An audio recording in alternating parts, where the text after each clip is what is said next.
ইতিমধ্যে আমরা লাঞ্চ করলাম, দেখলেন আপনারা লাঞ্চে কী কী আইটেম ছিল, খুব সুন্দর লাগলো লাঞ্চের খাবারটা, খুব দারুণ ছিল।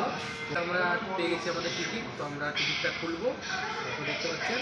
তো টিকিটটা খুলছি, টিকিটটা রাখা আছে হচ্ছে, টিকিটটা আমরা পেয়েছিলাম। আমি বলবো টিকিটটা দেখাতে, এই যে আমাদের ticket Kolkata versus royal Challengers Bangalore. তো দুটো টিকিট, আমার একটা বন্ধু আশিক হোসেন, তো তার টিকিট। তো টিকিটটা পাওয়ার পর সত্যি খুব ভালো লাগছে।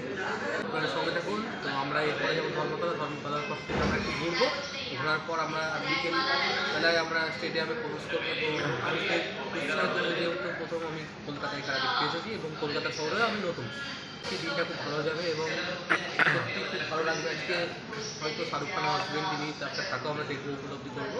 আবার আপনাদের কাছে আমি আসবো আমার ব্লগের মাধ্যমে। ধন্যবাদ।